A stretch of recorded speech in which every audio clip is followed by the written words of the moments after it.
Fshati Orizaj në Berat është mbuluar nga dhimbja pasi familja Sadushi ka përcjell në banesën e fundit 15-vjeçarin Fatjon Sadushi, i cili humbi jetën pas mbytyjes në lumin Osum. Në ceremoninë martore morën pjesë familjarë të afër, miq dhe shok të shkollës, të cilët i dhanë lam të mirën e fundit të riut, duke shprehur tërënditjen për humbjen e tij të parakohshme. Sipas ekspertizës mjekoligjore, shkaku i vdekjes së 15-vjeçarit ka qenë mbytyja. Ngjarja ndodhi teksa i mituri ishte i futur në ujërat e lumit Osum për t'u freskuar pasi më herët kishte qenë duke punuar në Ar së bashku me të atin. Në momentin kur babai konstatoi se i biri ishte në vështirësi në ujë, ai u fut menjëherë në lum për ta shpëtuar, por përpjekjet rezultuan të pasuksesshme pasi 15-vjeçari kishte ndruar jetë. Ndërkohë banorët e zonës kanë ngritur dyshime lidhur me faktorët që mund të ketë ndikuar në tragjedi. Ata pretendojnë se pritat e ndërtuara së fundmi në lum për parandalimin e përmbytjeve kanë krijuar gropa të thella të mbushura me baltë, duke e bërë të vështirë daljen nga uji. Gabim që u bën ato gropa atje, se nuk beshin pritat si kanë bërë këta kështu. Prita bëhet me beton, poshtë baza,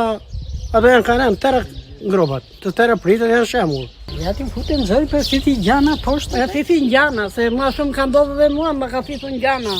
Nuk është herë e parë, domethënë që ndodh këto. Jo. Çfarë ka ndodhur? Janë të rrezikshme. S'kishte edhe lumi ujë shumë thaj. Po janë ato pritat që bën, ato pritat që bën këta. Edhe aty lajnë gjana, lajnë gropa. Unë me pas studimin për mua, fare, hiç, zero.